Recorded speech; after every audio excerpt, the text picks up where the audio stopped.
శ్రీ సాయి సచ్చరిత్రము 14వ అధ్యాయం. నాందేడ్ నివాసియగు రతన్జీ వాడియా, మౌలా సాహెబ్ అను యోగి, దక్షిణ మీమాంస. గత అధ్యాయంలో బాబా యొక్క వాక్కు ఆశీర్వాదములచే అనేకమైన అసాధ్య రోగములెట్లు నయమయ్యనో వర్ణించితిమి. ఈ అధ్యాయంలో రతన్జీ వాడియా అనువానిని బాబా ఆశీర్వదించి సంతానమునెట్లు కలుగజేసినో వర్ణించదము. ఈ యోగీశ్వరుని జీవితము లోపల వెలుపల కూడా సహజముగా అత్యంత మధురముగా ఉండును. వారు నడిచినా, భుజించినా, మాట్లాడినా, ఏ పని చేసినను అన్నియూ మధురముగా ఉండును. వారి జీవితము మూర్తిభవించిన ఆనందము. శ్రీ సాయి తమ భక్తులు జ్ఞప్తియందుంచుకొను నిమిత్తం వానిని చెప్పిరి. భక్తులు చేయవలసిన పనులు అనేక కథల రూపంగా బోధించిరి. క్రమంగా అవి అసలైన మతమునకు మార్గమును చూపును. ప్రపంచంలోని జనులందరూ హాయిగా ఉండవలనని బాబా ఉద్దేశము. కానీ వారు జాగ్రత్తగా ఉండి జీవితాశయం అనగా ఆత్మసాక్షాత్కారం సంపాదించవలనని వారి ఉద్దేశము. గత జన్మల పుణ్యం కొలది మనకు మానవ జన్మ లభించినది. కాబట్టి దాని సహాయముతో భక్తిని అవలంబించి దానివల్ల జన్మరాహిత్యమును పొందవలెను. కనుక మనం ఎప్పుడునూ బద్దకించరాదు. ఎల్లప్పుడూ జాగ్రత్తగా ఉండి జీవితాశయమును, దాని ముఖ్యోద్దేశమైన మోక్షమును సంపాదించవలెను. ప్రతినిత్యం సాయి లీలలు వినినచో నీవు శ్రీ సాయిని చూడగలవు. నీ మనస్సున వారిని రాత్రింబగళ్ళు జ్ఞప్తియందుంచుకొనుము. ఈ ప్రకారంగా శ్రీ సాయిని అవగాహనం చేసుకొన్నచో నీ మనస్సులోని చాంచల్యమంతయు పోవును. ఇటులే కొనసాగిన ఎడల తుద్దకు శుద్ధ చైతన్యమునందు కలిసిపోదువు. నాందేడ్ పట్టణ నివాసియగు రతన్జీ. ఇక ఈ అధ్యాయపు ముఖ్య కథను ప్రారంభించదము. నైజాం ఇలాకాలోని నాందేడులో పార్సీ వర్తకుడు ఒకడుండెను. అతని పేరు రతన్జీ షాపూర్జీ వాడియా. అతడు చాలా ధనము ఆర్జించెను. పొలములు, తోటలు సంపాదించెను. పశువులు, బండ్లు, గుర్రములు మొదలగు ఐశ్వర్యముతో తులతూగుచుండెను. బయటకు చూచుటకు చాలా సంతుష్టిగా, సంతోషంతో కనిపించెడువాడు. కానీ లోపల వాస్తవముగా అట్లుండేడివాడు కాడు. ఈ లోకమందు పూర్తి సుఖంతో ఉన్నవారు ఒక్కరూ లేరు. ధనికుడగు రతన్జీ కూడా ఏదో చింతతో ఉండేవాడు. అతడు ఔదార్యం కలవాడు, దానధర్మములు చేయువాడు, బీదలకు అన్నదానము, వస్త్రదానము చేయువాడు, అందరికి అన్ని విధముల సహాయం చేయువాడు. చూచిన వారందరూ అతడు మంచివాడు, సంతోషంగా ఉన్నాడని అనుకొనిరి. కానీ రతన్జీ చాలా కాలం వరకు సంతానం లేకపోవటచే నిరుత్సాహి అయి ఉండెను. భక్తి లేని హరికథ వలె, వరసలేని సంగీతం వలె, జందెము లేని బ్రాహ్మణుని వలె, ప్రపంచజ్ఞానం లేని శాస్త్రవేత్త వలె, పశ్చాత్తాపం లేని యాత్ర వలె, కంఠాభరణం లేని అలంకారం వలె రతన్జీ జీవితము పుత్ర సంతానం లేక నిష్ప్రయోజనంగాను, కళావిహీనంగాను ఉండెను. రతన్జీ ఎల్లప్పుడూ ఈ విషయమును గూర్చియే చింతించుచుండెను. రతన్జీ తనలో తానిట్లనుకొనెను. భగవంతుడు ఎన్నడైనా సంతృష్టి చెంది పుత్ర సంతానం కలగచేయడా? మనస్సునందలి ఈ చింతతో అతడు ఆహారం నందు రుచి కోల్పోయెను. రాత్రింబవళ్ళు తనకు పుత్ర సంతానం కలుగునా లేదా అను ఆతురతతో ఉండేవాడు. దాసగను మహారాజు యందు గొప్ప గౌరవం కలిగి ఉండేవాడు. ఒకనాడు దాసగను మహారాజుని కలిసి ఆయనతో తన మనసులోని కోరికను చెప్పెను. దాసగను అతనికి షిరిడీకి వెళ్ళమని సలహా ఇచ్చెను. బాబాను దర్శించమనెను. బాబా ఆశీర్వాదం పొందమనెను. సంతానం కొరకు వేడుకొనమనెను. రతన్జీ దీనికి సమ్మతించెను. షిరిడీ వెళ్ళుటకు నిశ్చయించెను. కొన్ని దినముల తర్వాత షిరిడీకి వెళ్ళెను. బాబా దర్శనం చేసెను. బాబా పాదముల మీద పడెను. ఒక బుట్టలో చక్కని పూలమాలను తెచ్చి దానిని బాబా మెడలో వేసి ఒక గంపతో పండ్లను బాబాకు సమర్పించెను. మిక్కిలి వినయ విధేయతలతో బాబా దగ్గర కూర్చుండి ఇట్లు ప్రార్థించెను. కష్టదశలో ఉన్న అనేక మంది నీ దర్శనమునకు రాగా వారిని వెంటనే రక్షించి కాపాడెదవు. ఈ సంగతి విని నీ పాదములను ఆశ్రయించితిని. కనుక దయయుంచి నాకు ఆశాభంగం కలుగజేయకుము. బాబాకు 5 రూపాయల దక్షిణ ఇవ్వవలనని రతన్జీ తన మనసులో తలచెను. బాబా అతనిని 5 రూపాయలు దక్షిణ కోరి అతడు పైకం ఇచ్చునంతలో 3 రూపాయల 14 అణాలు ఇంతకు పూర్వమే ముట్టి ఉండెననియు, కాన మిగిలిన రూపాయి 2 అణాలు మాత్రమే ఇమ్మనెను. ఇది విని రతన్జీ మిగులు ఆశ్చర్యపడెను. బాబా ఆడిన మాటలను రతన్జీ గ్రహించుకొనలేకపోయెను. కానీ బాబా పాదముల వద్ద కూర్చుండి మిగతా దక్షిణ ఇచ్చెను. తాను వచ్చిన పని అంతయు బాబాకు విన్నవించి తనకు పుత్ర సంతానం కలుగు చేయమని వేడెను. బాబా మనస్సు కరిగెను. దిగులు పడకు, నీ కీడు రోజులు ముగిసినవి. అల్లా నీ మనసులోని కోరిక నెరవేర్చును అని చెప్పెను. బాబా వద్ద సెలవు పుచ్చుకొని రతన్జీ నాందేడుకు వచ్చెను. దాసగనుకు షిరిడీలో జరిగిన వృత్తాంతమంతయు తెలిపెను. అంతయు సవ్యంగా జరిగిననియు, బాబా దర్శనము, వారి ఆశీర్వాదము, ప్రసాదము లభించినవనియు, ఒకటి మాత్రమే తనకు బోధపడని సంగతి గలదని అనెను. తమకు అంతకు ముందే 3 రూపాయల 14 అణాలు ముట్టినవని బాబా ఆడిన మాటలకు అర్థమేమని దాసగనుని అడిగాను.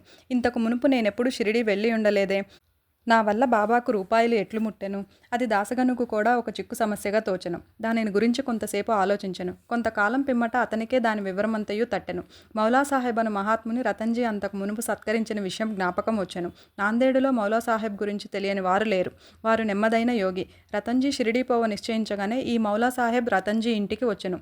ఆనాటి ఖర్చు సరిగా 3 రూపాయల 14 అణాలు అగుట చూసి అందరూ ఆశ్చర్యపడిరి. అందరికీ బాబా సర్వజ్ఞుడని స్పష్టమైనది.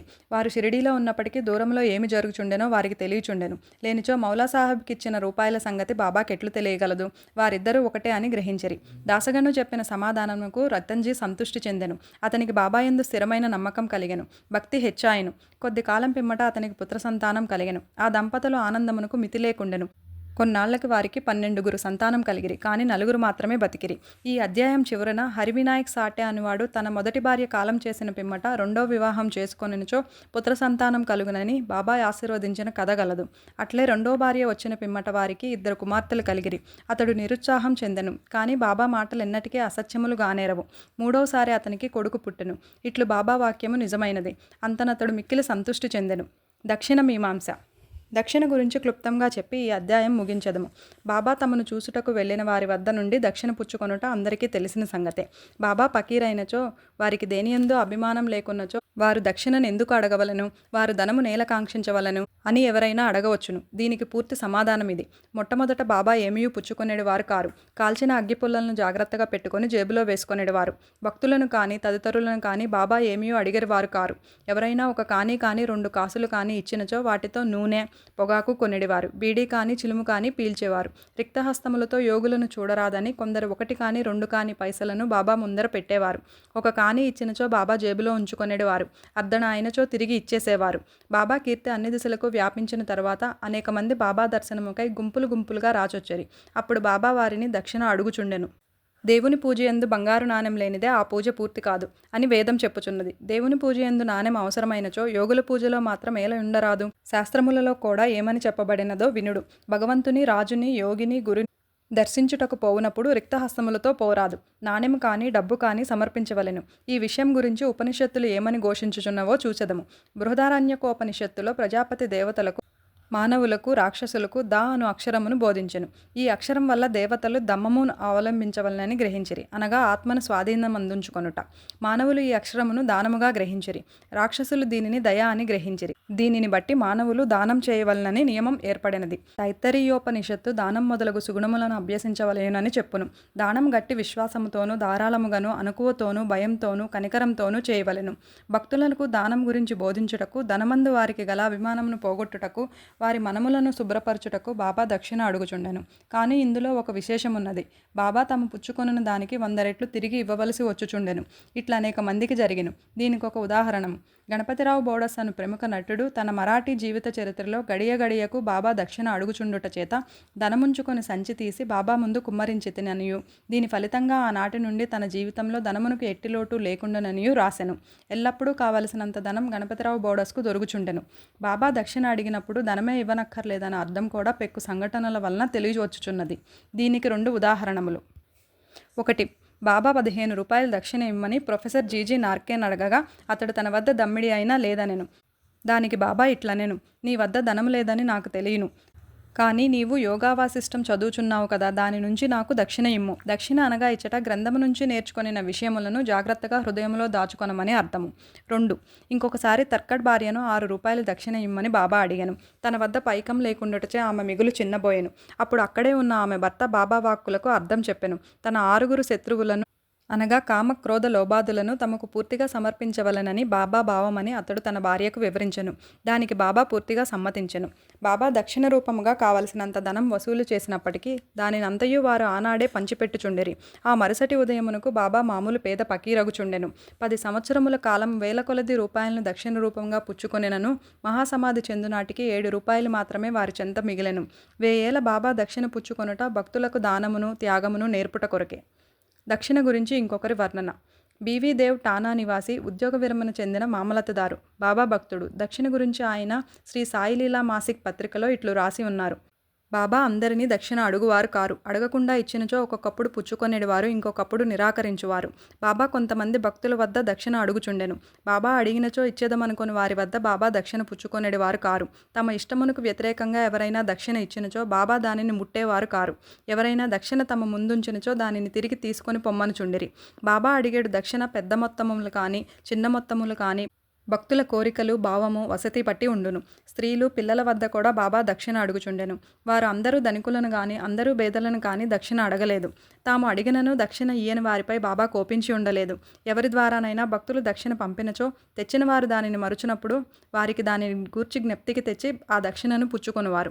ఒక్కొక్కప్పుడు చెల్లించిన దక్షిణ నుంచి కొన్ని రూపాయలు తిరిగి ఇచ్చి పూజలో పెట్టుకొనమనేవారు. దీనివలన భక్తునికి మిక్కిలి ప్రయోజనం కనిపించుచుండెను. అనుకున్న దానికంటే ఎక్కువ ఇచ్చినచో కావలసిన దానినే ఉంచుకొని తీసుకొని మిగతా దానిని తిరిగి ఇచ్చివేసేవారు.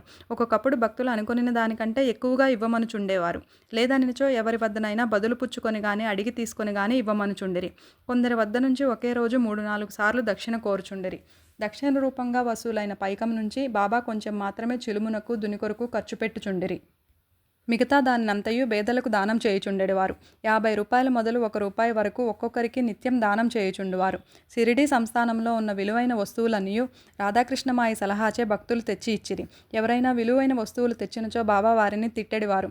నానాసాహెబ్ చందోర్కర్తో తన ఆస్తి అంతయు ఒక కౌపీనము, ఒక విడిగుడ్డ, ఒక కపిని, ఒక తంబిరేలు గ్లాసు మాత్రమే అనియు, అయినప్పటికీ భక్తులు అనవసరమైన నిష్ప్రయోజనమైన విలువైన వస్తువులు తెచ్చుచున్నారని అనేవారు. మన పారమార్థికమునకు ఆటంకములు 2 కలవు. మొదటిది స్త్రీ, రెండవది ధనము. షిరిడీలో బాబా ఈ 2 సంస్థలను నియమించి ఉన్నారు. అదొకటి దక్షిణ, రెండవది రాధాకృష్ణమాయి. తన భక్తులు ఆ రెండిటిని ఎంతవరకు విడిచిపెట్టారో పరీక్షించుటకై బాబా వీనిని నియమించెను. భక్తులు రాగానే దక్షిణ అడిగి పుచ్చుకొని బడికి అంటే రాధాకృష్ణమాయి గృహమునకు పంపుచుండిరి. ఈ 2 పరీక్షలకు తట్టుకున్నచో అనగా కనకమందు కాంతయందు అభిమానం పోయినదని నిరూపించినప్పుడే బాబా దయవలన ఆశీర్వాదం వలన వారి పారమార్థిక ప్రగతి శీఘ్రమగుట దృఢపడుచుండెను. భగవద్గీతలోను ఉపనిషత్తులలోను పవిత్రమైన స్థలమందు పవిత్రునికిచ్చిన దానము ఆ దాత యొక్క యోగక్షేమములకు అధికంగా తోడ్పడునని ఉన్నది. షిరిడీ కన్నా పవిత్ర స్థలం ఏది? అందున్న దైవం సాయిబాబా కన్నా మిన్న ఎవరు? 14వ అధ్యాయం సంపూర్ణం. ఓం నమో సాయినాథాయ.